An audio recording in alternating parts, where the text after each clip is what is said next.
Hello, नमस्कार, जय जोहार आप सभी को। आज से हम एडीओ की क्लासेस स्टार्ट करेंगे, एडीओ की पढ़ाई स्टार्ट कर रहे हैं आज से। और हमारा जो आज का टॉपिक होगा ग्रामीण विकास की योजनाएं, ये इकाई 2 है, ठीक है? ये इकाई 2 है तो पहला इकाई को मैंने अभी फिलहाल स्किप किया है क्योंकि बहुत सारी योजनाएं हैं।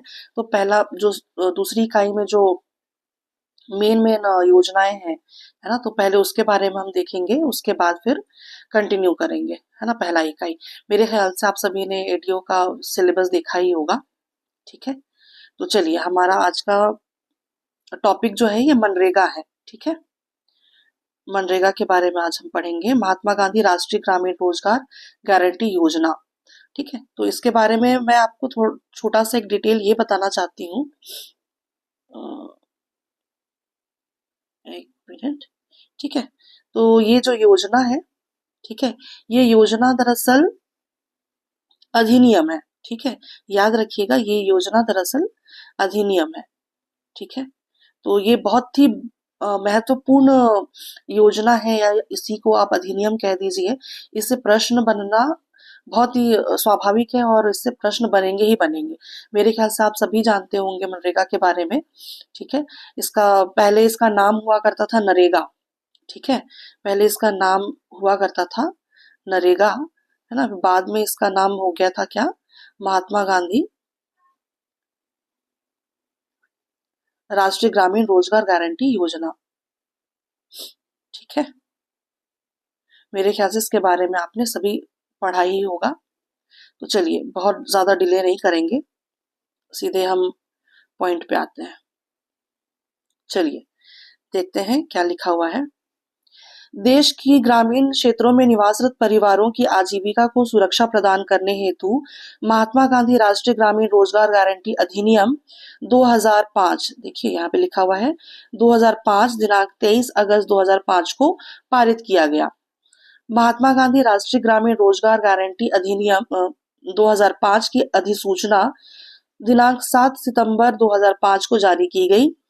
महात्मा गांधी राष्ट्रीय ग्रामीण रोजगार गारंटी अधिनियम 2005 की धारा 4 का 1 के अंतर्गत 2 फरवरी 2006 से महात्मा गांधी राष्ट्रीय ग्रामीण रोजगार गारंटी योजना छत्तीसगढ़ में प्रारंभ की गई।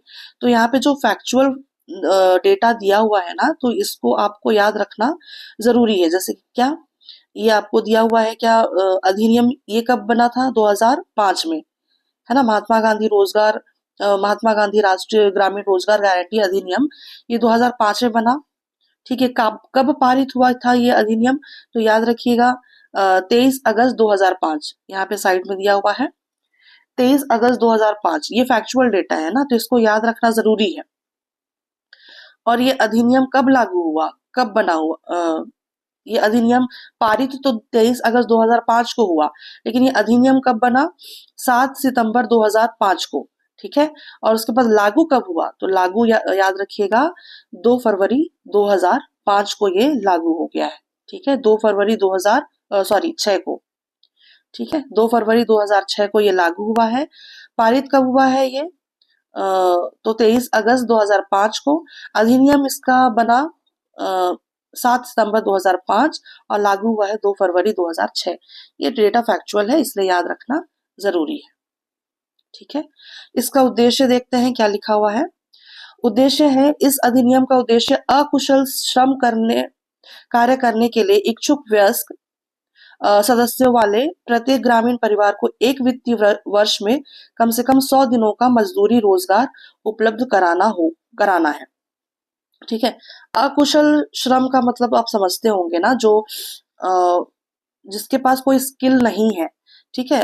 जैसे कि फॉर एग्जाम्पल फॉर एग्जाम्पल मैंने कोई टेलरिंग का काम बोल दीजिए, है ना? टेलरिंग का सिलाई वाला काम, है ना? सिलाई का काम हो गया, या फिर इसके अलावा और क्या काम होता है? सिलाई का काम हो गया, गार्डनिंग का काम हो गया, माली वाला, है ना? तो ये सारे जो स्किल्स है, तो ये सारे स्किल्स के अलावा जो इनको ये सारे काम जिनको नहीं आते हैं, वो अकुशल श्रम के अंतर्गत आते हैं, ठीक है? तो ऐसे व्यक्ति, ऐसे मजदूर या ऐसे सदस्य जो जिनके पास कोई स्किल नहीं है, ठीक है। तो उनके लिए ये जो मनरेगा है उनके लिए ये अधिनियम, ये उद्देश्य है मनरेगा का, कि जो व्यक्ति अकुशल है ना, जिनके पास कोई स्किल नहीं है, वो अपना जीवन यापन अच्छे से कर पाए। ठीक है, अपना जीवन यापन अच्छे से कर पाए, और है ना, उनको किसी के सामने है ना हाथ फैलाने की जरूरत ना पड़े। ठीक है, तो ऐसे व्यक्तियों के लिए ये मनरेगा स्टार्ट किया गया था। ठीक है, ग्रामीण परिवार जो एक वित्तीय वर्ष को भी आप समझते होंगे, जैसे कि है ना 1 अप्रैल से 31 मार्च। ठीक है, तो एक वित्तीय वर्ष में कम से कम 100 दिनों की मजदूरी का प्रावधान है ना, रोजगार का प्रावधान है। ठीक है, ये दरअसल बुक में दिया हुआ है ऐसा ये उद्देश्य। मैंने इसकी जो पीआरडी की जो वेबसाइट है ना, मैंने उससे भी उद्देश्य वगैरह ये डेटा देखा हुआ है, तो उससे भी हम पढ़ेंगे, उसका भी मैंने स्क्रीनशॉट रखा हुआ है। ठीक है, इसके अलावा क्या दिया हुआ है, देखिए, जिलों में मनरेगा का क्रियान्वयन। आप सभी को मालूम है कि ये मनरेगा पूरे सिर्फ राज्य का राज्य की ये योजना नहीं है। ठीक है, आप सभी को मालूम है ये केंद्र सरकार की योजना थी। ठीक है, तो पहले चरण में याद रखिए, पहले चरण में आप देख पा रहे हैं जब 2 फरवरी 2006 को ये लागू हुआ था, तो वो देश के 200 जिलों में लागू किया गया। ठीक है, देश के अरे एक मिनट, हाँ देखिए, देश के 200 जिलों में ये लागू हुआ है। और छत्तीसगढ़ के पर्पस में आप देखेंगे, छत्तीसगढ़ के हिसाब से, तो छत्तीसगढ़ के 11 जिलों में 11 जिलों को इसमें शामिल किया गया। ठीक है, देश के 200 जिले थे और छत्तीसगढ़ के 11 जिले। तो 11 जिले कौन कौन से हैं, तो देखिए आप, बस्तर, दंतेवाड़ा, कांकेर, सरगुजा, जशपुर, कोरिया, रायगढ़, बिलासपुर, कवर्धा, राजनांदगांव और धमतरी। ठीक है, तो आप 200 जिलों में से छत्तीसगढ़ के 11 जिले शामिल थे। 2006 तक हमारे पास उस वक्त 16 जिले ही थे, है ना। आप सभी को मालूम है कि जब छत्तीसगढ़ अलग हुआ था तो हमारे पास 16 जिले थे। तो उनमें से जो 11 जिले हैं, कौन कौन से, बस्तर, दंतेवाड़ा, कांकेर, सरगुजा, ठीक है, जशपुर, कोरिया, रायगढ़, बिलासपुर, कवर्धा, राजनांदगांव और धमतरी। तो 2 फरवरी 2006 को प्रथम चरण, जब ये मनरेगा स्टार्ट हुआ, तो प्रथम चरण में 2 फरवरी 2006 को छत्तीसगढ़ के 11 जिले शामिल हुए। ठीक है, तो ये याद रखिएगा आप, ये भी फैक्चुअल डेटा है ना, तो ये याद रखने योग्य बातें हैं, है ना। इसके बाद फिर दूसरे चरण में क्या हुआ कि दूसरे चरण में 1 अप्रैल 2007, ठीक है, 1 अप्रैल 2007 को ये दूसरा चरण आया और देश में 130 जिलों में इसको लागू किया गया और छत्तीसगढ़ में 4 जिले शामिल हुए। ठीक है, कौन कौन से, रायपुर, महासमुंद, जांजगीर और कोरबा। ठीक है, तो ये भी आप याद रखिएगा, पहले चरण में 11 जिले हुए थे और दूसरे चरण में 4 जिले। ठीक है, और तीसरा चरण जब आया 2008 में, 1 अप्रैल 2008 को, तो पूरे देश में इसको लागू किया गया। ठीक है, पूरे देश में इसको, जितने भी जिले थे देश के, सारे जो बचे हुए थे सारे जिलों में इसको लागू कर दिया। और यहाँ पे छत्तीसगढ़ में दुर्ग सहित, ठीक है, दुर्ग सहित छत्तीसगढ़ के संपूर्ण जिलों में प्रारंभ कर दिया। यहाँ पे संपूर्ण जिलों का बोलने का मतलब ये होता है कि इसके अलावा ऐसा तो नहीं है कि उसके बाद हमारे छत्तीसगढ़ में और कोई जिले नहीं बने, है ना। कई सारे जिले बन गए, 2012 में बना, 2009 में बना, है ना। तो बहुत सारे जिले इसके बाद बने हमारे छत्तीसगढ़ में। तो उस वक्त हमारे पास छत्तीसगढ़ एक बचा हुआ था, सॉरी, दुर्ग जिला जो बचा हुआ था, दुर्ग सहित पूरे छत्तीसगढ़ में इसको लागू कर दिया गया। ठीक है, तो ये सारी चीजें आपको यहाँ पे इस वाले स्लाइड में आपको याद रखनी है। ठीक है, नोट में आप याद रखिएगा, मनरेगा आंध्र प्रदेश के अनंतपुर जिले से डॉक्टर मनमोहन सिंह एवं कांग्रेसी अध्यक्ष सोनिया गांधी के द्वारा शुरुआत किया गया था। ठीक है, चलिए आगे बढ़ते हैं। देखिए, यहाँ पे मैंने कुछ पीआरडी की वेबसाइट से ये डेटा मैंने लिया है। ठीक है, देखते हैं, इसको भी पढ़ लेते हैं हम। उद्देश्य दिया हुआ है, अधिनियम के अंतर्गत ग्रामीण क्षेत्र के परिवारों को एक वित्तीय वर्ष में 100 दिवस का वयस्क सदस्यों को अकुशल मानव श्रम रोजगार सुनिश्चित करना एवं स्थायी परिसंपत्तियों का सृजन करना, ये एक उद्देश्य दिया हुआ है। ठीक, इसके अलावा है छत्तीसगढ़ राज्य में महात्मा गांधी नरेगा अंतर्गत 100 दिवस से बढ़ाकर 150 दिवस रोजगार प्रदाय किया जा रहा है। ठीक है, तो जो 100 दिवस जो ये तो केंद्र सरकार दे ही रही है 100 दिवस, है ना। इसके अलावा 50 दिन का और एक्स्ट्रा रोजगार दिया जा रहा है, वो इसका वहन जो कर रही है वो राज्य सरकार कर रही है। ठीक है, राज्य शासन कर रही है, ये भी याद रखिएगा। 100 दिन का तो रोजगार है ये केंद्र सरकार दे रही है, और 50 दिन का जो है रोजगार ये इसका वहन जो है वो राज्य शासन द्वारा किया जा रहा है। ठीक है, तो कुल मिलाकर के 150 दिवस।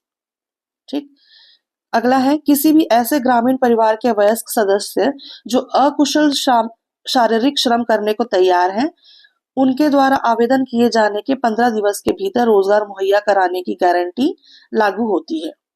तो मेरे ख्याल से ये वाला पॉइंट भी आप समझ पाए होंगे, है ना। ऐसे ग्रामीण परिवार के वयस्क सदस्य जो अकुशल शारीरिक श्रम करने को तैयार है। अकुशल का मतलब मैंने थोड़ी देर पहले आपको बताया। ठीक है, तो उनके द्वारा आवेदन किए जाने पर 15 दिवस के भीतर यानी कि 15 दिन के भीतर उनको रोजगार देना, है ना, देने की गारंटी होती है। ठीक है, काम की मांग करने वाले आवेदक को 15 दिवस के भीतर कार्य उपलब्ध नहीं होने पर बेरोजगारी भत्ता दिया जाता है। ठीक है, 15 आवेदक ने तो आवेदन कर दिया। ठीक है, 15 दिन में जो मनरेगा की जो रेस्पॉन्सिबिलिटी है, मतलब जिन्होंने कॉन्ट्रैक्ट लिया है, जो टेंडर लिया है, जो काम चल रहा है ना, तो वो काम चलने पे मतलब उस काम में, है ना, 15 दिन के अंदर अगर उसको नहीं मिल रहा है कोई काम, है ना, नहीं दे पा रहा है, अगर कोई, है ना, ये योजना के अंतर्गत उसको काम नहीं मिल पा रहा है ना, तो उस कंडीशन में क्या होगा, उसको बेरोजगारी भत्ता दिया जाएगा। ठीक है, बेरोजगारी भत्ता प्रथम 30 दिवस हेतु न्यूनतम मजदूरी दर का 1/4 होता है, और 30 दिवस के उपरांत न्यूनतम मजदूरी दर का आधा होता है। इस हेतु राज्य द्वारा महात्मा गांधी राष्ट्रीय ग्रामीण रोजगार बेरोजगारी भत्ता नियम 2013 छत्तीसगढ़ राजपत्र में प्रकाशन किया गया है। तो मेरे ख्याल से आप ये वाला पॉइंट भी समझ पाए होंगे। ठीक है, 15 दिन के अंदर उनको काम मिलना जरूरी है, काम नहीं मिला तो बेरोजगारी भत्ता दिया जाएगा। ठीक है, और बेरोजगारी भत्ता भी जो भी उसका मजदूरी दर है, जैसे कि फॉर एग्जाम्पल मान लीजिए, एक वो बात मोटा मोटा बता रही हूँ, है ना। मान लीजिए उसका 100 रुपया का बेरोजगारी भत्ता है। ठीक है, बेरोजगारी भत्ता कहती है, सॉरी, 100 रुपया उसका रोजगार आय है, मतलब। ठीक है, तो ये आय का उसका 1/4 यानी कि 25 रुपए। ठीक है, एक एग्जाम्पल बता रही हूँ, ये 100 रुपए का ना। ठीक है, तो बेरोजगारी का पहला 30 दिन यानी कि 30 दिन के अंदर में उसको 25 रुपया मिलेगा, यानी कि उसकी बेरोजगारी उसकी आय का, उसकी मजदूरी दर का 1/4 यानी कि 25 रुपया, है ना, 30 दिन के अंदर उसको मिलेगा। और 30 दिन के बाद, जैसे कि 30 दिन कंप्लीट हो जाता है, ठीक है, तो 30 दिन के बाद उसको यानी कि 100 रुपए का आधा यानी कि 50 रुपए। ठीक है, मैं ये एग्जाम्पल दे रही हूँ। ठीक है, तो जो भी उसका मजदूरी दर है ना, तो जो भी उसका मजदूरी दर है, तो पहले 30 दिन में उसको आ, मतलब पहले 30 दिन में उसको उसके मजदूरी दर का 1/4 भाग मिलेगा, और 30 दिन के बाद, ठीक है, 30 दिन के बाद, है ना, उसका मजदूरी दर का आधा मिलेगा। ठीक है, तो मेरे ख्याल से ये वाला पॉइंट आप समझ गए होंगे। ठीक है, चलिए अगला हम देखते हैं। अगला क्या दिया हुआ है, योजना के अंतर्गत मजदूरी का आधार बेस्ड भुगतान किया जाता है। ठीक है, मजदूरी का आधार बेस्ड भुगतान किया जाता है। योजना के अंतर्गत वर्तमान में 243 रुपए प्रति दिवस मजदूरी दर भारत सरकार द्वारा निर्धारित किया गया है। तो ये वाला पॉइंट भी आप याद रखिएगा। इस योजना के अंतर्गत वर्तमान में 243 रुपए प्रति दिवस मजदूरी दर भारत सरकार द्वारा निर्धारित किया गया है। ठीक है, तो ये वाला पॉइंट भी याद रखिएगा। योजना के अंतर्गत ग्राम पंचायत स्तर पर मजदूरी एवं सामग्री का 60-40 यानी कि 60:40 के अनुपात में राशि व्यय का प्रावधान है। कुल व्यय का 60% कृषि एवं संबंधित गतिविधि में किए जाने का प्रावधान है। ठीक है, तो ये वाला पॉइंट भी इसमें समझाने जैसा कुछ नहीं है। मजदूरी एवं सामग्री 60-40 के अनुपात में राशि का प्रावधान है। ठीक है, जिसमें से ये जो 60% है ये कृषि और उससे संबंधित जो भी गतिविधियां हो रही है वो उसका प्रावधान है, और ये जो बाकी बचता है वो 40 इसके अलावा जो भी खर्चे होते हैं ना तो उसका वो है। ठीक है, अगला देखते हैं। ये वही दिया हुआ है, इसको मैंने क्रॉप कर दिया था। अगला चलिए अगला देखते हैं, ये बुक से लिया हुआ है मैंने। ठीक है, क्या लिखा हुआ है, इसका नाम परिवर्तन है ना। पहले इसका नाम क्या हुआ करता था, नरेगा। 2 अक्टूबर 2009 से नरेगा का नाम बदल करके मनरेगा कर दिया गया है। ठीक है, काम का अधिकार किसको है, ग्रामीण परिवार को एक वित्तीय वर्ष में 100 दिवस की रोजगार गारंटी है। इसका क्रियान्वयन कौन करता है, कौन सा विभाग करता है, तो याद रखिएगा ग्रामीण विकास मंत्रालय केंद्र एवं राज्य सरकार द्वारा इसका क्रियान्वयन किया जाता है। छत्तीसगढ़ में 2013-14 से 150 दिन का रोजगार उपलब्ध कराया जाता है। इस 50 दिन के अतिरिक्त व्यय का भुगतान राज्य सरकार द्वारा किया जाएगा। तो ये वाला पॉइंट भी याद रखिएगा आप कि 2013-14 से है ना जो 50 दिन एक्स्ट्रा मिल रहा है रोजगार है ना, वो राज्य सरकार द्वारा उसका भुगतान किया जा रहा है। ठीक, अगला देखते हैं। अब इसमें इस मनरेगा में जॉब कार्ड का अधिकार किसको है। ठीक है, देखते हैं। किसी भी ग्रामीण क्षेत्र में रहने वाला प्रत्येक परिवार जॉब कार्ड का हकदार है, जिसमें परिवार के सभी वयस्क सदस्यों के फोटोग्राफ और नाम होते हैं, ताकि वे काम की मांग और प्राप्त कर सकें।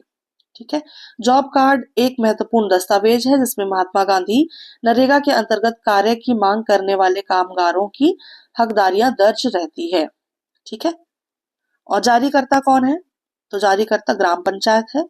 ग्राम पंचायत का यह कर्तव्य होगा कि वह ऐसी जांच करने के पश्चात जो ठीक समझे आवेदन प्राप्ति की तारीख को 15 दिनों के भीतर जॉब कार्ड जारी करे।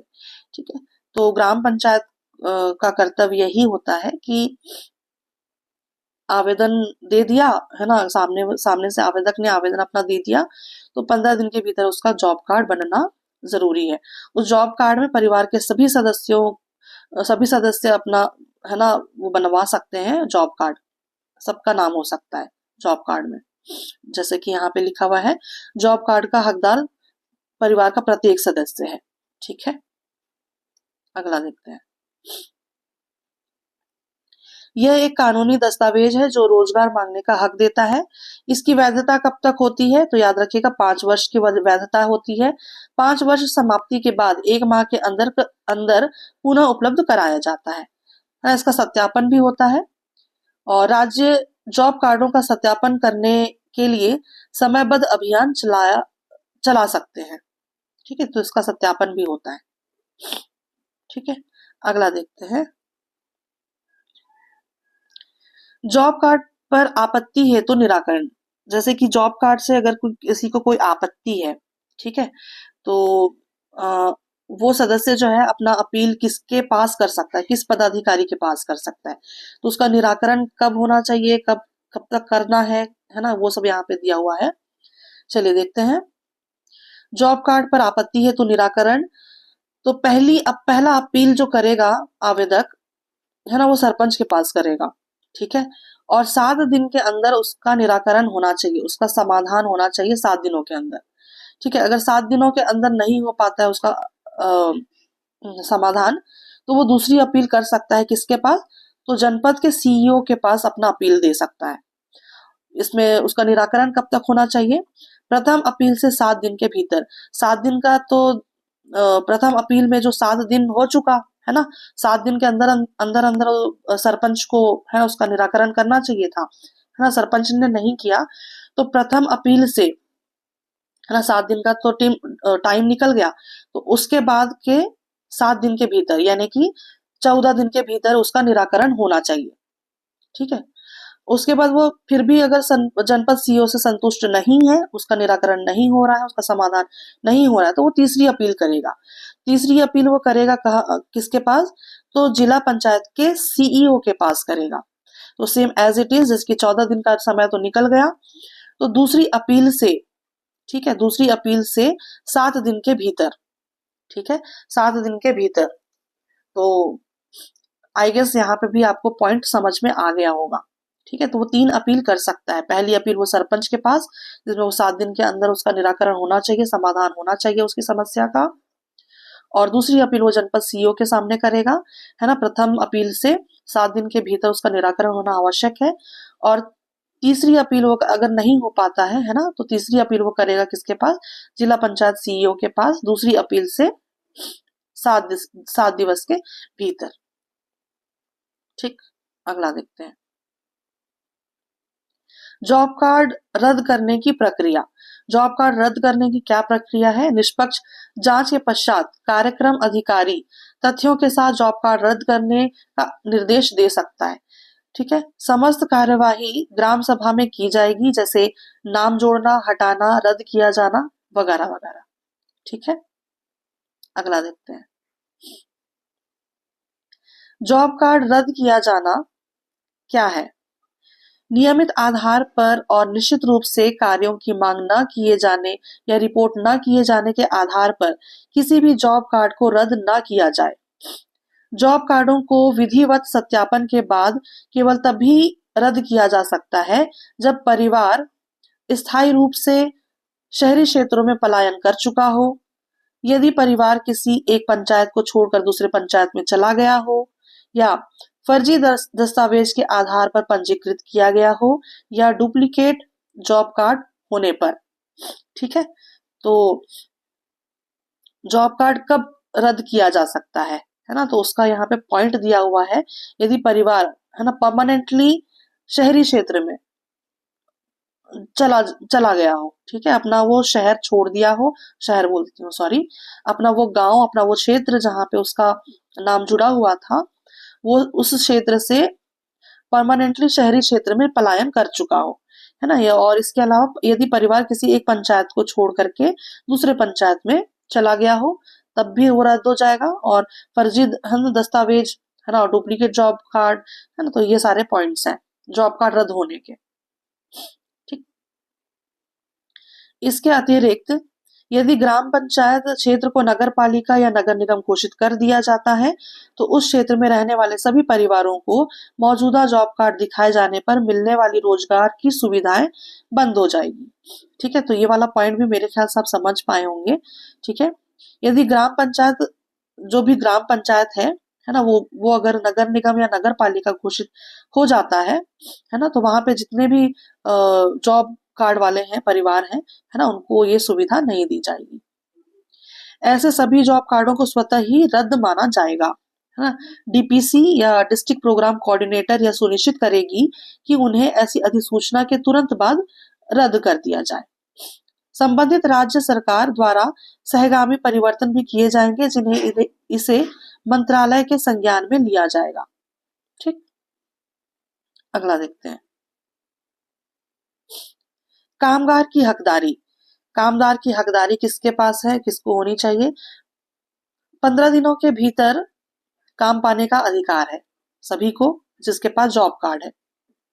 पंजीकृत परिवार का ऐसा प्रत्येक वयस्क सदस्य जिसका नाम जॉब कार्ड में है, योजना के अधीन अकुशल शारीरिक कार्य करने के लिए आवेदन करने का हकदार होगा, और ऐसे सभी आवेदनों का अनिवार्य रूप से पंजीकरण किया जाएगा। तारीख युक्त रसीद दी जाएगी और कंप्यूटर सिस्टम में उसकी प्रविष्टि की जाएगी। तो प्रविष्टि का मतलब होता है एंट्री। ठीक है, प्रविष्टि का मतलब होता है एंट्री। ठीक, कार्य की मांग के पंजीकरण की तारीख या अग्रिम आवेदनों के मामले में जिस तारीख को कार्य की मांग की गई है ना, इनमें से जो भी बाद का हो उस तारीख से 15 दिनों के भीतर कार्य उपलब्ध कराया जाएगा। ठीक है, अगला देखते हैं। महात्मा गांधी नरेगा की धारा 3 का 4 के तहत किए गए उपबंधों का प्रयोग करते हुए केंद्र सरकार सूखा या प्राकृतिक आपदा से प्रभावित क्षेत्रों के रूप में अधिसूचित ग्रामीण क्षेत्रों में 100 दिनों के अलावा 50 दिनों का अतिरिक्त अकुशल श्रम कार्य उपलब्ध कराने की अधिसूचना को कृषि, सहकारिता और किसान कल्याण मंत्रालय की सिफारिशों के आधार पर ग्रामीण विकास मंत्रालय द्वारा जारी किया जाता है। राज्य सरकार भी 50 अतिरिक्त दिनों की मजदूरी उपलब्ध कराती है। ठीक है, तो केंद्र सरकार मतलब राज्य सरकार तो 50 दिनों की मजदूरी, जैसे कि छत्तीसगढ़ में एक्स्ट्रा 50 दिन है, ठीक है, लेकिन केंद्र सरकार जो है वो 100 दिनों की का रोजगार देता है ना। बट यहाँ पे कुछ क्षेत्र ऐसे होते हैं जो केंद्र सरकार सूखा या प्राकृतिक आपदा से प्रभावित क्षेत्र है ना, उनको 100 दिनों के अलावा 50 दिनों की मतलब 50 दिनों का एक्स्ट्रा रोजगार दे रहा है। ठीक, मंत्रालय ने वन क्षेत्र में प्रत्येक अनुसूचित आदिवासी परिवार के लिए अतिरिक्त 50 दिनों की मजदूरी रोजगार यानी कि निर्धारित 100 दिनों के अलावा का प्रावधान किया है, बशर्ते कि इन परिवारों के पास FRA अधिनियम 2006 द्वारा प्रदत्त भूमि अधिकारों के अलावा कोई अन्य निजी संपत्ति ना हो। FRA का मतलब आप शायद आपको मालूम होगा, FRA का मतलब होता है क्या वन विभाग वाला क्या अधिनियम, एक सेकंड याद नहीं आ रहा है। हाँ, FRA का मतलब वन अधिकार अधिनियम 2006। ठीक है, वन अधिकार अधिनियम 2006, जहाँ पे वन मतलब वन में रहने वाले जो आदिवासी समुदाय हैं है ना, उनका जो पारंपरिक वो लोग जो पारंपरिक तौर से मतलब पारंपरिक तौर पे हम वहां पे जो निवास कर रहे हैं ना, उनका ये है ना, उनके अधिकारों को मान्यता देता है ये अधिनियम। ठीक है, तो FRA अधिनियम के द्वारा मतलब FRA अधिनियम 2006 के तहत जो भूमि उन लोगों को दी गई हुई है ना, उनके पास इसके अलावा और कोई दूसरी संपत्ति नहीं होनी चाहिए, ये यहाँ पे कहा गया है। ठीक है, तो यहाँ पे यही बोला गया है कि भूमि है ना, इस अधिनियम के तहत प्रदत्त भूमि अधिकारों के अलावा कोई और निजी संपत्ति ना हो। ठीक है, तो ये वाला प्रावधान है। ठीक है, वन क्षेत्र में रहने वाले अनुसूचित आदिवासियों के लिए भी। ठीक है, अगला देखते हैं। अगला दिया हुआ है विभिन्न क्षेत्रों में कार्य दिवस। तो भारत सरकार सामान्य क्षेत्र में भारत सरकार 100 दिनों का रोजगार देता है, और वन अधिकार क्षेत्र में 150 दिन का, और सूखा और प्राकृतिक आपदा क्षेत्र में 150 दिन का। तो ये टेबल ना आप याद रखिएगा, ये भी जो हमने पढ़ा ना ये वही है, वो टेबल में दिया हुआ है ये। और राज्य सरकार सामान्य क्षेत्र में 50 दिन यानी कि 100 के अलावा और 50 दिन यानी कि 150 दिन। ठीक है, और राज्य सरकार ऐसा वन अधिकार क्षेत्र के पास हमारे राज्य ऐसा कुछ नहीं है, क्योंकि वो ऑलरेडी भारत सरकार दे रहा है ना, तो ये 150 दिन का है। और सूखा और आपदा या प्राकृतिक आपदा क्षेत्र में राज्य सरकार जो है 50 दिन का यानी कि 200 दिन का एक्स्ट्रा रोजगार मिल रहा है। यहाँ पे नोट दिया हुआ है, वन अधिकार क्षेत्र में राज्य सरकार का कोई योगदान नहीं है। ठीक है, वन अधिकार क्षेत्र में राज्य सरकार का कोई योगदान नहीं है, पूर्णतः केंद्र सरकार द्वारा समर्थित है। ठीक है, अगला देखते हैं। अगला है प्रधानमंत्री आवास योजना ग्रामीण। ठीक है, हितग्राहियों को आवास निर्माण के लिए योजना के अंतर्गत निम्न क्षेत्रों में अतिरिक्त कार्य दिवस का लाभ प्रदान किया जाता है। तो मनरेगा योजना के अंतर्गत प्रधानमंत्री आवास योजना है ना ग्रामीण क्षेत्र के लिए, तो वहां पे जो हितग्राहियों का आवास निर्माण मतलब उस योजना के अंतर्गत मतलब इस योजना के अंतर्गत हितग्राहियों के आवास निर्माण के लिए है ना, जो एक्स्ट्रा कार्य दिवस दिया जा रहा है उसके बारे में बताया गया है। सामान्य क्षेत्र में 90 दिन का है और पहाड़ी क्षेत्र में 95 दिन का। काम का स्वरूप क्या है? स्थायी संपत्ति का सृजन, आजीविका साधन आधार को मजबूत करना। ठीक है। बेरोजगारी भत्ते का अधिकार। ठीक है, बेरोजगारी भत्ते का अधिकार किसको है? भत्ते की मांग, ग्राम पंचायत या ब्लॉक कार्यालय को आवेदन दे सकते हैं। 15 दिन के भीतर आवेदक को 15 दिन के भीतर नियोजन उपलब्ध नहीं कराया जाता है तो दैनिक बेरोजगारी भत्ते का हकदार होगा। दैनिक बेरोजगारी भत्ते की दर क्या है?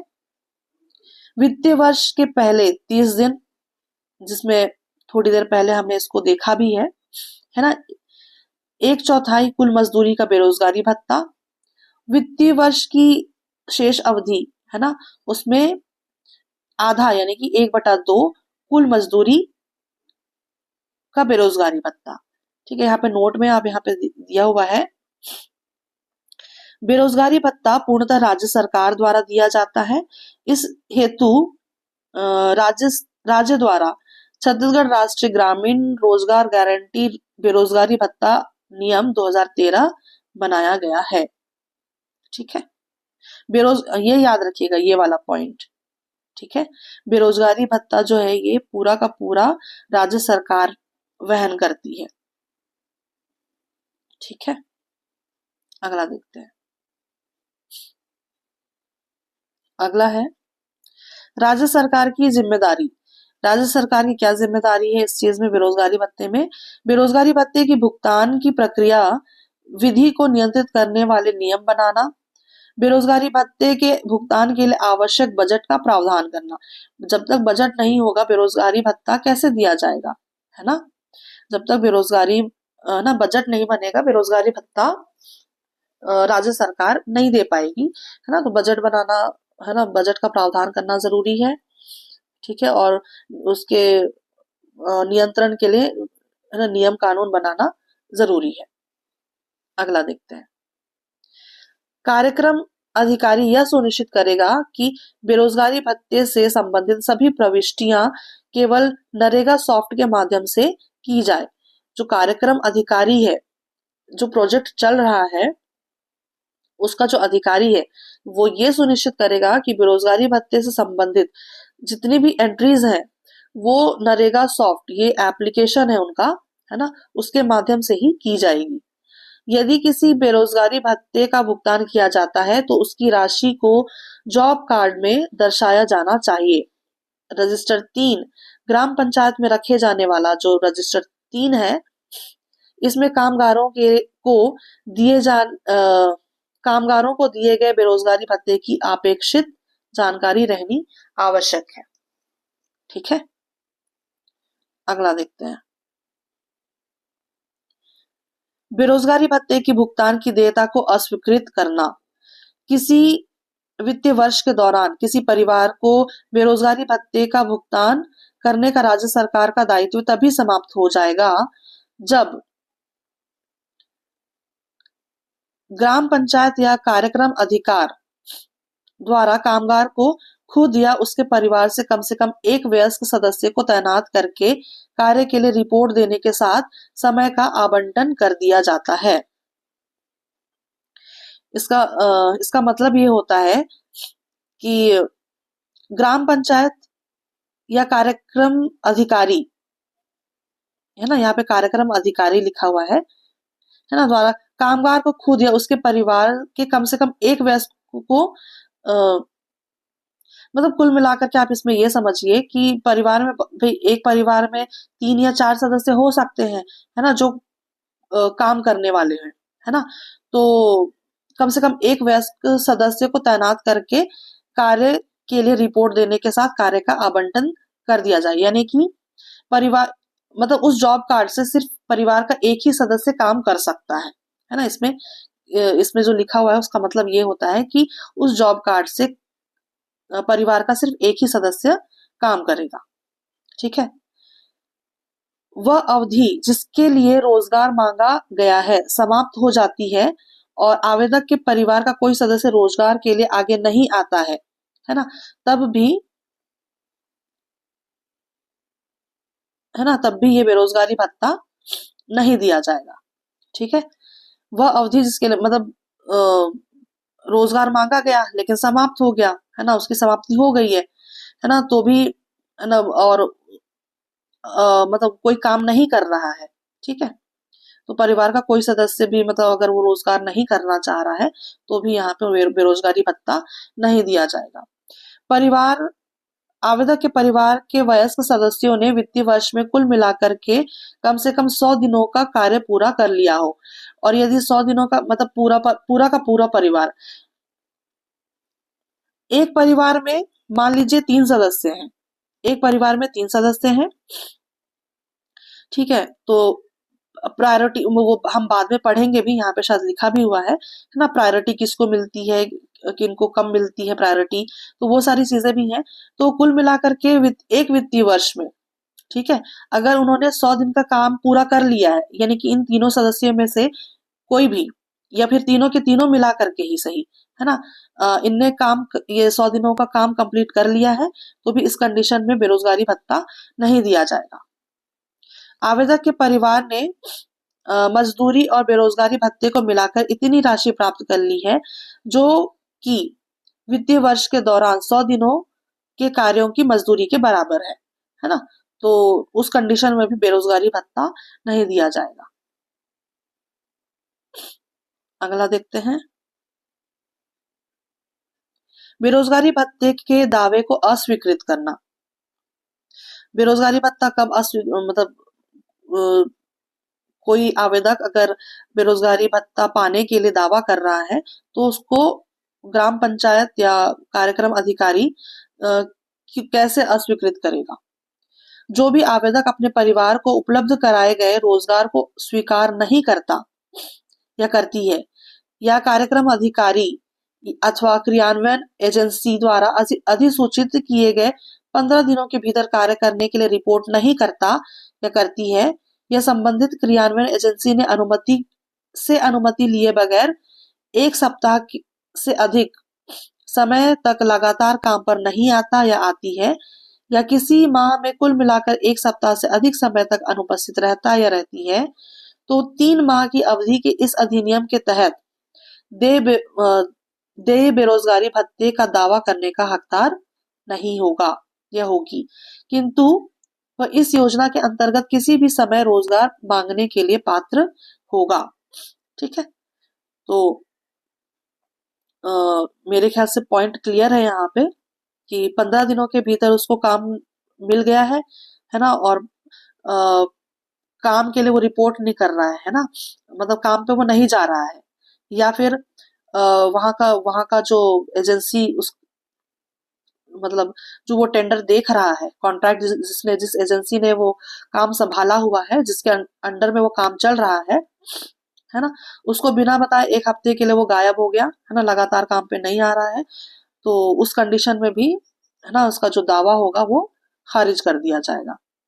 लेकिन जो 3 महीने का जो है ना अवधि है, काम की जो अवधि है 3 माह की, है ना, इस बेरोजगारी भत्ते के लिए तो वो दावा नहीं कर सकता, लेकिन वो काम ले सकता है, वो काम कर सकता है। ठीक है, बेरोजगारी भत्ते का स्वतः भुगतान।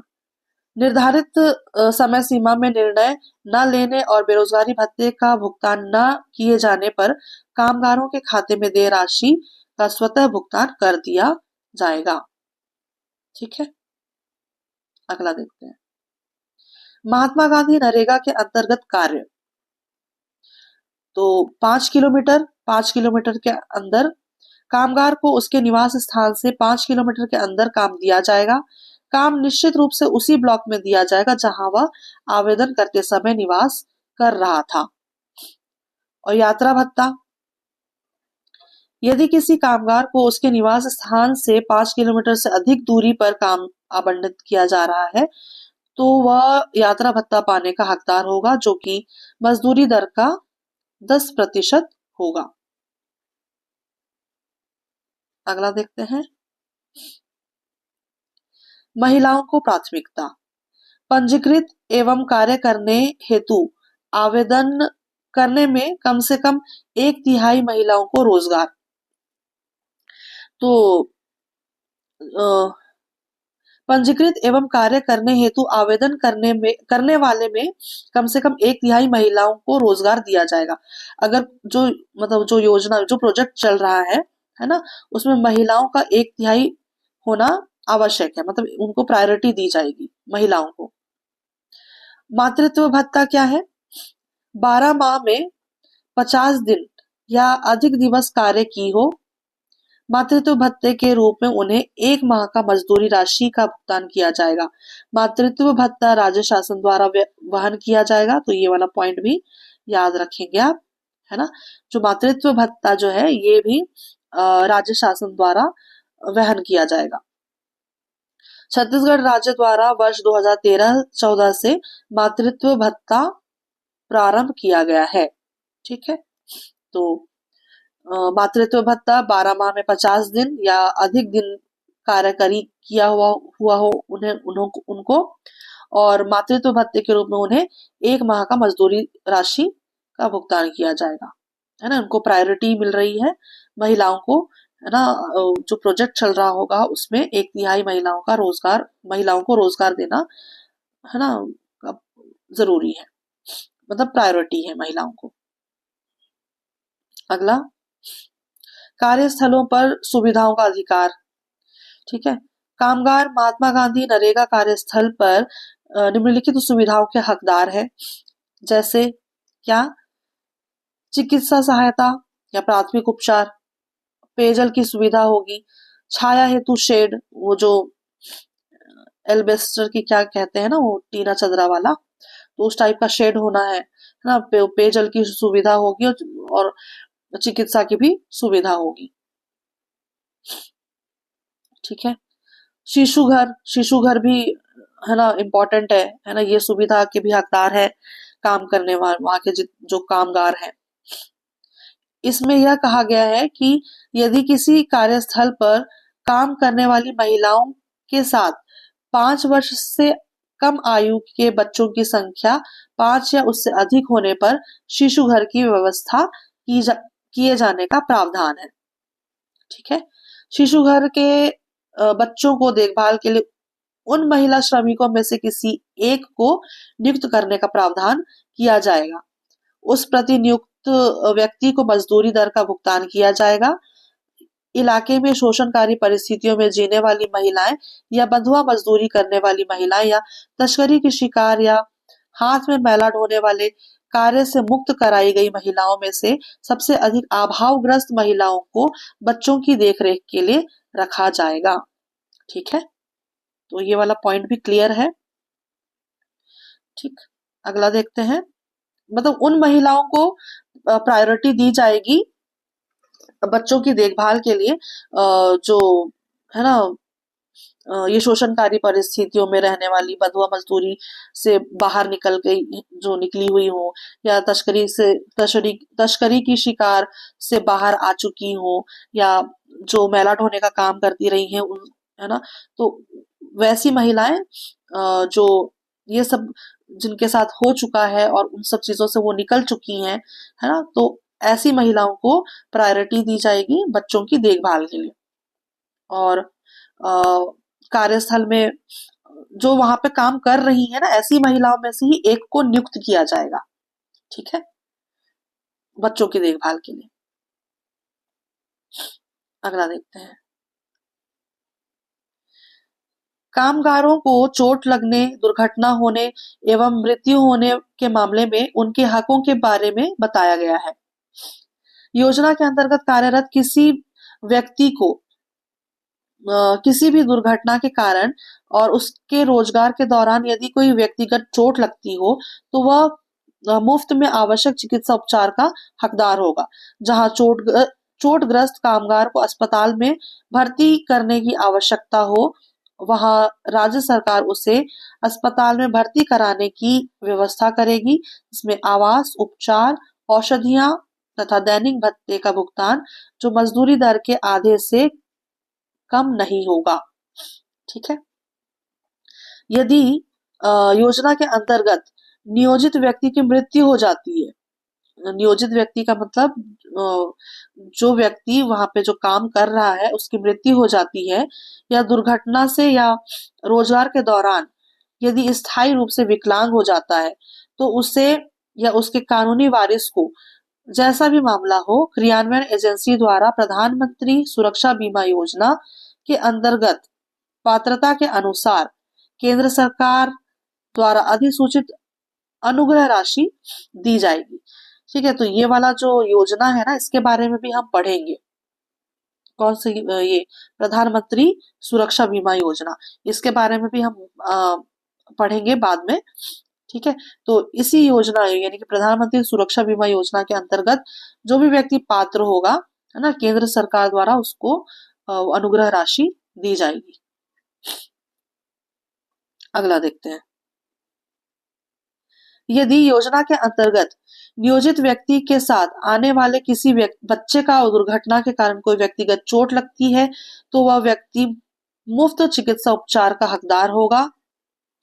ठीक है, मुफ्त चिकित्सा का हकदार होगा, और उक्त दुर्घटना के कारण बच्चे की मृत्यु या अपंगता के मामले में राज्य सरकार द्वारा किए गए निर्धारण के अनुसार कानूनी अभिभावकों को अनुग्रह राशि का भुगतान किया जाएगा।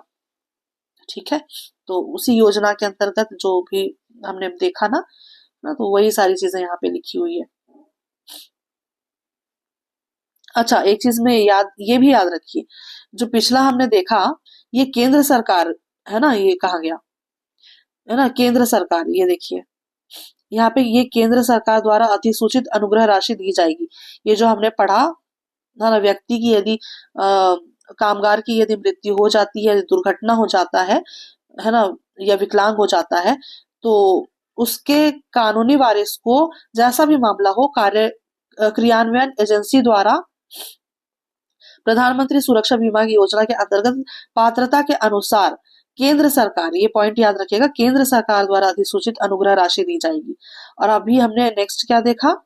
बच्चे से संबंधित, है ना, तो बच्चे से संबंधित यहाँ पे जो भी प्रावधान किया जाएगा, ये राज्य सरकार द्वारा किया जाएगा।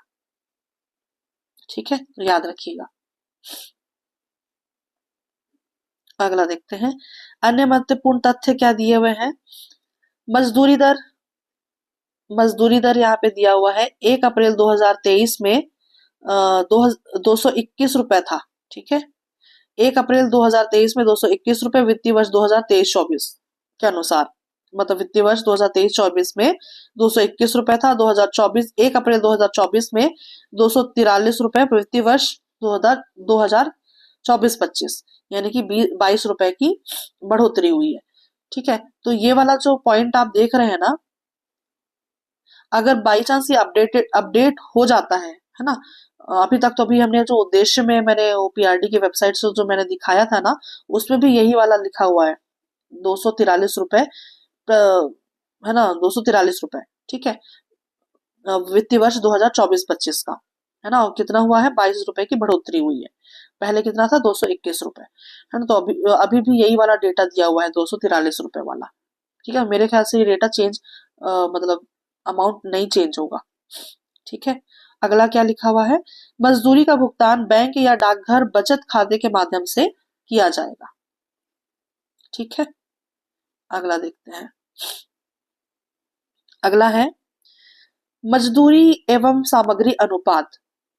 मजदूरी एवं सामग्री अनुपात योजना के अंतर्गत जिला स्तर पर वर्ष में किए गए व्यय राशि का मजदूरी एवं सामग्री का 60-40 के अनुपात में रखे जाने का प्रावधान है। ये हमने जो उद्देश्य वगैरह हम पढ़ रहे थे ना, तो उसी में ये सारी चीजें लिखी हुई है। ठीक है, 60-40 के अनुपात में रखे जाने का प्रावधान है। भुगतान प्रक्रिया, योजना का मजदूरी NEFMS national electronic fund management system एवं सामग्री तथा प्रशासनिक भुगतान EFMS यानी कि इलेक्ट्रॉनिक फंड मैनेजमेंट सिस्टम प्रणाली से PFMS यानी कि पब्लिक फाइनेंशियल मैनेजमेंट सिस्टम के माध्यम से श्रमिकों के बैंक या पोस्ट ऑफिस खातों में किए जा रहे हैं। तो ये वाला मतलब भुगतान किस योजना मतलब जो अमाउंट है, मजदूरी अमाउंट जो है ना, पैसा है ना, इनके थ्रू किया जा रहा है।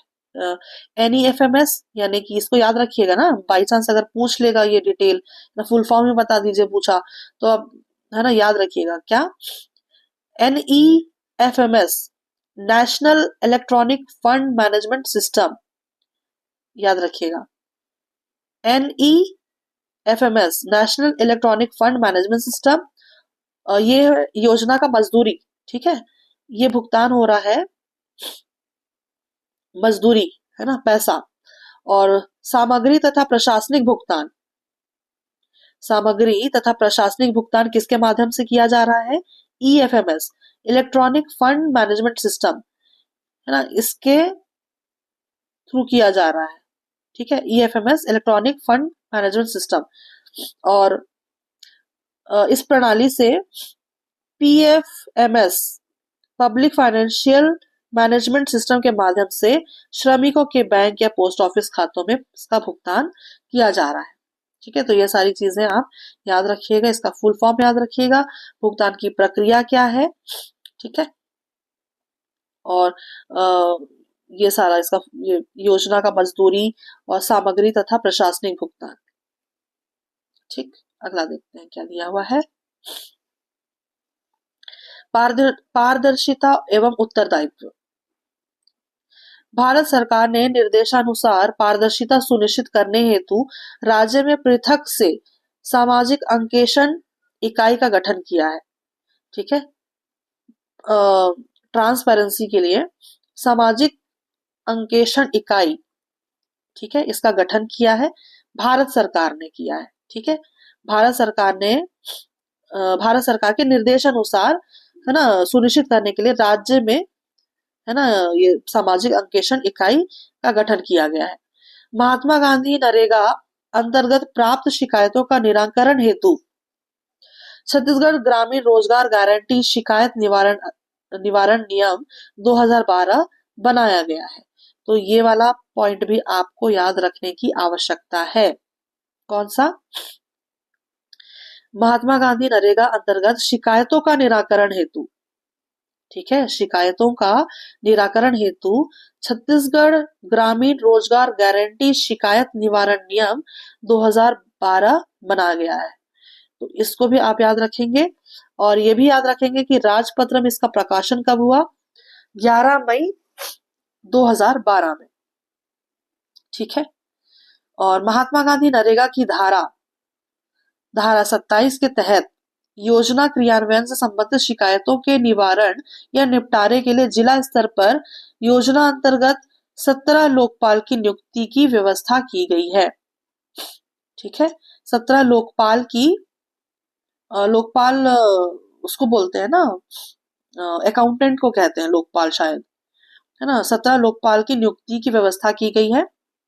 राज्य के सभी 33 जिलों में 17 प्रादेशिक क्षेत्र बनाया गया है। राज्य के सभी 33 जिलों में 17 प्रादेशिक क्षेत्र बनाया गया है, यानी कि 17 क्षेत्रों में 17 लोकपाल नियुक्त किए गए हैं, ठीक है। जिलों के लोकपाल द्वारा पारित अवार्ड के विरुद्ध सुनवाई हेतु राज्य स्तर पर त्रिसदस्यीय अपीली प्राधिकरण का गठन किया गया है। जैसे कि पहले सरपंच हमने देखा था ना, सरपंच, फिर जनपद CEO, फिर जिला पंचायत CEO, है ना। तो वही है, त्रिस्तरीय अपीलीय प्राधिकरण का गठन किया गया है, ठीक है। अगला है मनरेगा के अंतर्गत शामिल क्रियाकलाप। भूमि विकास, जल संरक्षण एवं जल संग्रहण, सूखा बचाव, वन रोपण या वृक्षारोपण एवं वृक्षारोपण, सिंचाई नहरों के साथ सूक्ष्म एवं लघु सिंचाई कार्य, परंपरागत जल स्रोतों का पुनरुद्धार, बाढ़ नियंत्रण तथा सुरक्षा एवं प्रभावित क्षेत्रों में जल निकासी की व्यवस्था, 12मासी सड़क निर्माण एवं जहां पुलिया आवश्यक हो वहां पुलिया निर्माण, और राज्य सरकार से परामर्श के बाद केंद्र सरकार द्वारा अधिसूचित अन्य कार्य। तो इतने सारे जो कार्य हैं, है ना, ये सारे कार्य मनरेगा के अंतर्गत आते हैं, ठीक है। अगला देखते हैं। यहाँ दिया हुआ है क्या, मनरेगा की प्रगति, शासकीय प्रतिवेदन 2023-24 के अनुसार पंजीकृत परिवार कितने हैं, ये सारे डेटा दिए हुए हैं यहाँ पे। तो क्या पता, आजकल भरोसा नहीं है ना व्यापम का भी और आयोग का भी, तो भरोसा नहीं है, तो आप ये याद रखिएगा, है ना। पंजीकृत परिवार 2022-23 तो मेरे ख्याल से शायद पूछेगा, बट यहाँ पे अपडेटेड है 4 दिसंबर 2023 तक डेटा है ना, 2023 से 24। एक काम करते हैं, अभी फिलहाल के लिए आप ना इसका स्क्रीनशॉट रख लीजिए, मैं इसको क्लीन कर देती हूँ, है ना। ये आप इस फिलहाल के लिए आप इसका स्क्रीनशॉट रख लीजिए। बाई चांस अगर ये डेटा अपडेट होता है ना, तो मैं आपको भी अपडेट कर दूंगी, ठीक है। तो फिलहाल तो आप ये वाला स्क्रीनशॉट आप रख लीजिए, ठीक। चलिए हम अगला देखते हैं। मेरे ख्याल से तो डेटा वगैरह नहीं चेंज होगा, बट फिर भी आप रख लीजिए, इसको देख लीजिएगा आप। अगला देखते हैं। मनरेगा योजना की प्रगति, आर्थिक सर्वेक्षण 2023-24 के अनुसार, इसका भी आप ना स्क्रीनशॉट रख लीजिए, इसका भी आप स्क्रीनशॉट रख लीजिए। बाई चांस अगर कुछ अपडेट होगा तो मैं आपको अपडेट कर दूंगी, है ना। बाकी इसको आप एक बार रीड तो कर ही लीजिएगा, है ना, ये वाला डेटा, ठीक है। अगला देखते हैं। केंद्र व राज्य सरकार द्वारा वहन राशि, मजदूरी मजदूरी केंद्र सरकार 100% देती है। सामग्री के लिए वित्त पोषण केंद्र सरकार का 75% जाता है और राज्य सरकार का 25%। प्रशासनिक व्यय में 6% केंद्र सरकार का और 94% राज्य सरकार का। बेरोजगारी भत्ता पूरा का पूरा राज्य सरकार द्वारा दिया जाता है। मातृत्व अवकाश भत्ता भी जो है ये पूरा का पूरा राज्य सरकार वहन करती है, ठीक है। तो ये याद रखिएगा, ये वाला डेटा भी इम्पोर्टेंट है। अगला है विलंबित मजदूरी भुगतान के लिए मुआवजा। मनरेगा की धारा 3 के अनुसार श्रमिक साप्ताहिक आधार पर मजदूरी भुगतान के हकदार होते हैं, है ना। आई गेस सभी को मालूम होगा ये चीज कि ये मतलब सैटरडे को ही, मतलब शनिवार के दिन ही मजदूरी दिया जाता है ना। मतलब नॉर्मली सैटरडे को ही मजदूरी भुगतान किया जाता है। ये हर किसी के साथ है, मतलब हम नॉर्मली, ये जरूरी नहीं है कि योजना के अंतर ये प्रोजेक्ट चल रहा है मनरेगा में ही, मतलब ये किसी का घर भी बन रहा होगा तो हफ्ते हफ्ते में, यानी कि सैटरडे को ही भुगतान किया जाता है। ये नॉर्मल सी चीज है, तो यहाँ पे कुछ, है ना, बहुत बड़ी बात नहीं है ना। मनरेगा अधिनियम की अनुसूची 2 के पैराग्राफ 29 के अनुसार मस्टर रोल बंद होने के 16वें दिन के बाद के विलंब के, क्या लिखा हुआ है, मस्टर रोल बंद होने के 16वें दिन के बाद के विलंब के लिए भुगतान ना की गई हो। ये पॉइंट मुझे थोड़ा सा क्लियर नहीं हुआ। मनरेगा अधिनियम की अनुसूची 2 के पैराग्राफ 29 के अनुसार मस्टर रोल बंद होने के 16वें दिन के बाद के विलंब के लिए भुगतान न की गई मजदूरी पर प्रतिदिन 0.05% की दर से मुआवजा भुगतान के लिए हकदार होता है।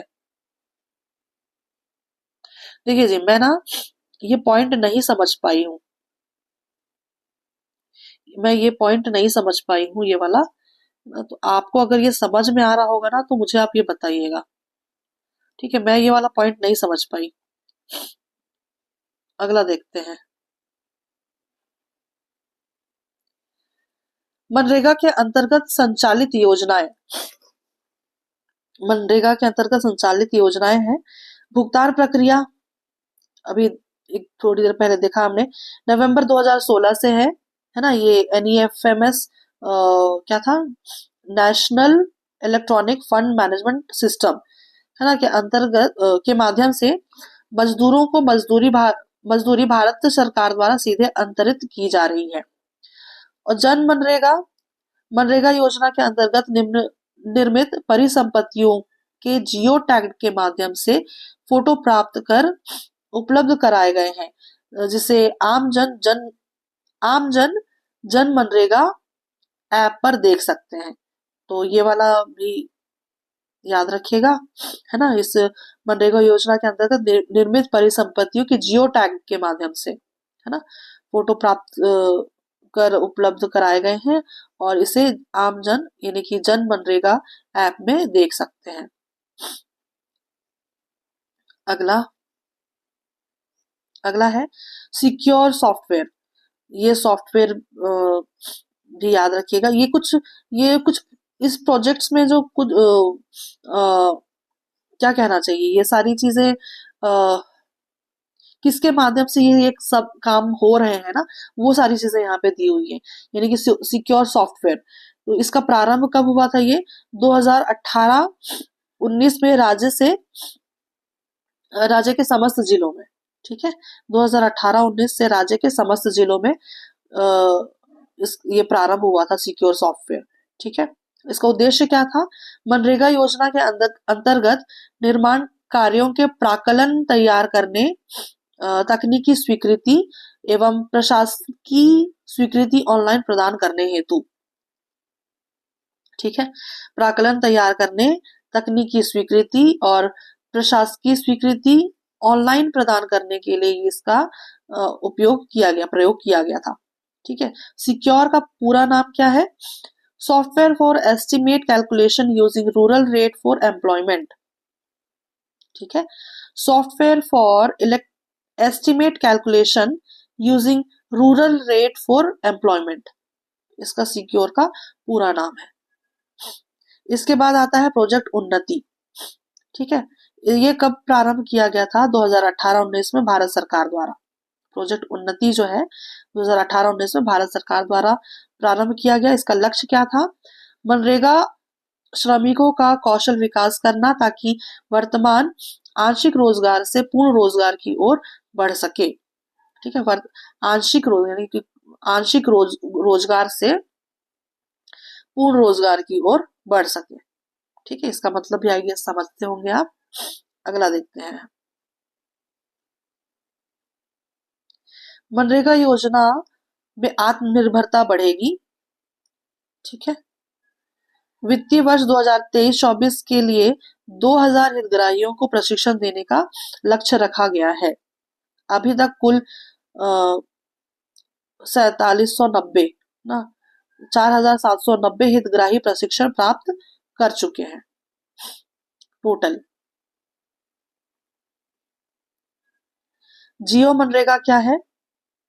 जियो मनरेगा ये 1 सितंबर 2016 को इसका प्रारंभ किया गया है। ये और इसका प्रयोग, जियो मनरेगा एक सॉफ्टवेयर सॉल्यूशन है जो अंतरिक्ष टेक्नोलॉजी का उपयोग करते हुए मनरेगा के अंतर्गत सृजित सभी पूर्ण संपत्तियों का फोटो जियो टैग करता है, ठीक है।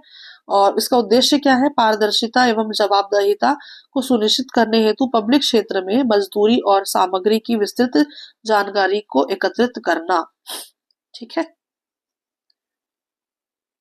अगला देखते हैं। उद्देश्य भी आप समझ पाए होंगे। पारदर्शिता एवं जवाबदेही को सुनिश्चित करने हेतु पब्लिक क्षेत्र में मजदूरी और सामग्री की विस्तृत जानकारी को एकत्रित करना,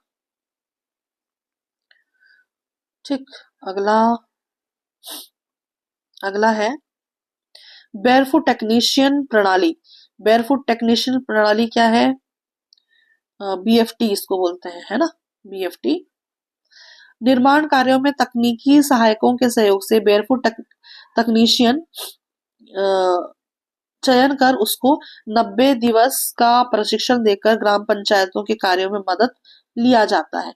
इसका मुख्य कार्य तकनीकी सहायकों का चिन्हांकन, लेआउट, किए गए कार्यों की माप एवं माप पुस्तिका में दर्ज करने में सहायता करना है, ठीक है। तो कुल मिलाकर के ये टेक्नीशियन वाला काम है ना। इनका काम क्या है इस प्रणाली का? कि तकनीकी सहायकों का चिन्हांकन, लेआउट, यानी कि चिन्हांकन लेआउट का दूसरा शब्द क्या होगा? मेरे ख्याल से आपको समझ में आ रहा होगा। लेआउट मतलब लेआउट जी है ना, उसका एक तरह का, जो भी कह सकते, मेरे मुंह पे नहीं आ रही है चीजें। किए गए कार्यों की माप एवं माप पुस्तिका में दर्ज करने में सहायता करना। ठीक है, किए गए कार्यों की माप और है ना माप पुस्तिका में दर्ज करने में इसकी सहायता ली जाती है। ठीक है, अगला देखते हैं। तो ये वाला पॉइंट भी याद रखिएगा, इसमें 90 दिवस का प्रशिक्षण देकर है ना ग्राम पंचायतों में कार्यों की मदद लिया जाता है। अगला,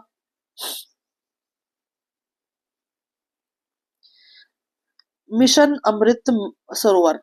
मिशन अमृत सरोवर क्या है?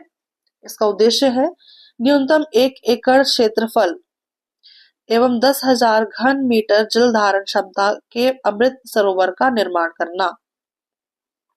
इसका लक्ष्य क्या है? प्रति जिला निर्धारित लक्ष्य 75 के विरुद्ध वित्तीय वर्ष 2022-23 एवं 23-24 में महात्मा गांधी नरेगा से कुल 2254 अमृत सरोवर का निर्माण कराया गया है। तो ये वाला पॉइंट ध्यान में रखिएगा। निर्धारित लक्ष्य 75 के विरुद्ध, यानी कि 75 के विरुद्ध है ना 2022 और 23-24 में है ना इस योजना के अंतर्गत 2254 अमृत सरोवर का निर्माण कराया जा चुका है। और उसका उद्देश्य क्या था कि न्यूनतम 1 एकड़ क्षेत्रफल एवं 10,000 घन मीटर जल धारण करने वाला। ठीक है, ऐसा सरोवर बनाना है। अगला है जलदूत ऐप। जलदूत ऐप क्या है? शुभारंभ कब किया गया है? 29 सितंबर 2022 भारत सरकार द्वारा, ग्रामीण विकास मंत्रालय द्वारा। ठीक है, वित्तीय वर्ष 2023-24 में प्री मानसून पीरियड में प्रदेश के कुल 39,489 कुओं एवं पोस्ट मानसून पीरियड के अंतर्गत कुल 953 कुओं के जलस्तर का डेटा अपलोड किया गया है। ठीक है, तो ये पॉइंट भी ध्यान में रखिएगा कि 2023-24 में प्री मानसून पीरियड में प्रदेश के कुल, इसको जितना भी बोलते हैं 39,489 39,489। ठीक है, और ये है ना ये वाली डेटा। और पोस्ट पीरियड यानी कि मानसून पीरियड के पहले प्रदेश में 39,489 कुएं हुए, और पोस्ट यानी कि बाद का, यानी कि मानसून पीरियड के बाद 37,953 कुएं का है ना जलस्तर डेटा अपलोड किया गया है। किसमें? जलदूत ऐप में। अगला, रोजगार गारंटी, राज्य रोजगार गारंटी परिषद गठन किसके थ्रू हुआ है? अधिनियम की धारा 12 के 2 के तहत इसका गठन किया गया है। इसके अध्यक्ष कौन है? मुख्यमंत्री होते हैं इसके अध्यक्ष। और सदस्य, शासकीय सदस्यों के अतिरिक्त 6 अशासकीय सदस्य नामांकित होंगे। नामांकित सदस्यों में कम से कम 1/3 महिला सदस्य होने चाहिए। राज्य रोजगार गारंटी परिषद। अगला, का कार्य क्या है? राज्य के योजना के सफल क्रियान्वयन हेतु राज्य शासन को सलाह देना। राज्य शासन द्वारा विधानसभा में प्रस्तुत किए जाने वाले वार्षिक रिपोर्ट तैयार करना। ठीक है, इसका काम है किसका? राज्य रोजगार गारंटी परिषद का। ठीक है, अगला देखते हैं। यहाँ पे मनरेगा के बारे में एकदम शॉर्ट में दिया हुआ है, जो मेन पॉइंट है उसको हम याद रखेंगे। मैं इसको शायद थोड़ा सा दिख नहीं रहा होगा तो जूम कर देती हूँ, तो सरक भी नहीं रहा है। ठीक है, तो इसको नहीं हो रहा है। ठीक है, तो इसको थोड़ा सा देख लेते हैं।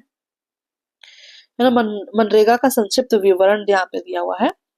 वित्त पोषण सामग्री घटक 75-25 के रेशो में है। व्यय अनुपात मजदूरी तथा सामग्री यानी कि 60-40 के रेशो में है। लोकपाल 17 लोकपालों की नियुक्ति है ना। वर्तमान में मनरेगा 691 जिलों में संचालित हो रही है। मनरेगा श्रमिकों का भत्ता तय है राज्य सरकार द्वारा। मनरेगा से पूर्व दो योजनाएं थी। कौन कौन सी? संपूर्ण ग्रामीण रोजगार योजना और काम के लिए अनाज योजना। ठीक है। मनरेगा के तहत सामाजिक अंकेक्षण ग्राम सभा द्वारा। ग्राम स्तर पर मनरेगा कार्यक्रम का संचालन रोजगार सहायक द्वारा किया जाता है। मनरेगा योजना का क्रियान्वयन इकाई कौन सी है? ग्राम पंचायत है। नीति निर्माता कौन थे? ये मतलब नीति निर्माता का मतलब ये जो मनरेगा है ना, उसके उसके नीति निर्माता कौन है? उसकी योजना मतलब उसका नियम कानून किसने बनाया? तो जीन ड्रेस बेल्जियम के हैं। ठीक है। सामाजिक अंकेक्षण कराने की अवधि प्रत्येक 6 माह में एक बार। मनरेगा की जांच जिम्मेदारी के लिए समिति, ग्राम सभा निगरानी समिति और कार्यस्थल पर मृतक परिवार को 25,000, एक दुर्घटना के कारण मृत्यु होने पर। ठीक है। इसके बारे में हम पढ़ेंगे ना, वो जो बीमा योजना थी ना, उसके बारे में भी हम पढ़ेंगे बाद में डिटेल में। अभी मोटा मोटा बस ये जो दिया हुआ है ना, वो याद रखिए आप, है ना। कार्यस्थल पर मृतक परिवार को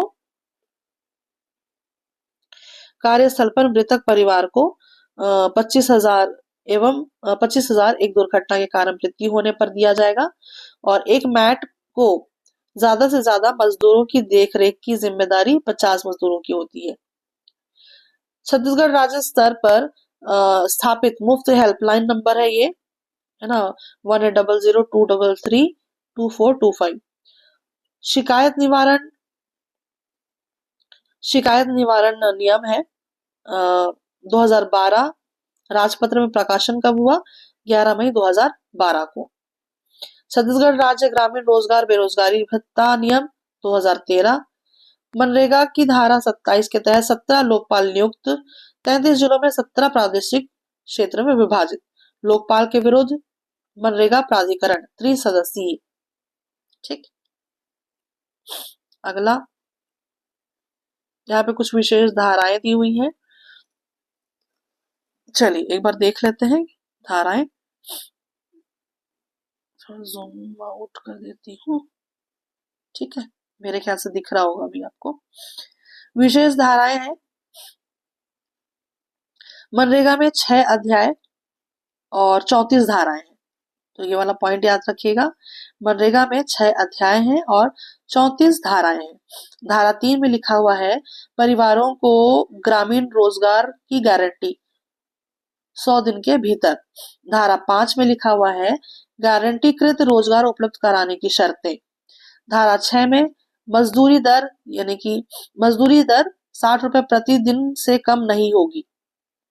धारा 7 में है बेरोजगारी भत्ते का भुगतान राज्य सरकार द्वारा किया जाएगा। धारा 9 में लिखा हुआ है बेरोजगारी भत्ता से वंचित या न दिया जाना, उसके बारे में लिखा हुआ है धारा 9 में। और धारा 10 में लिखा हुआ है केंद्रीय रोजगार गारंटी परिषद मुख्यालय दिल्ली। धारा 11 में लिखा हुआ है केंद्रीय परिषद के कार्य एवं कर्तव्य। धारा 12 में लिखा हुआ है राज्य रोजगार गारंटी परिषद गठन राज्य सरकार द्वारा।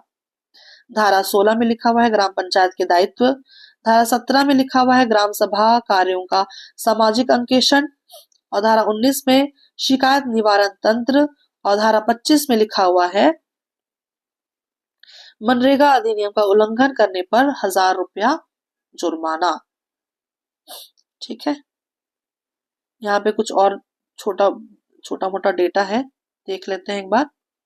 मनरेगा हेतु बजट 2024-25 में 86,000 करोड़। और मनरेगा हेतु छत्तीसगढ़ सरकार द्वारा बजट 2024-25 हेतु कितना लिखा हुआ है 2.788 करोड़ का प्रावधान है। ठीक है।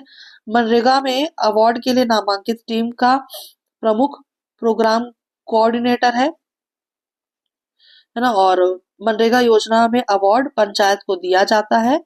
मनरेगा योजना में राज्य से 3 जिलों का नामांकन हुआ है।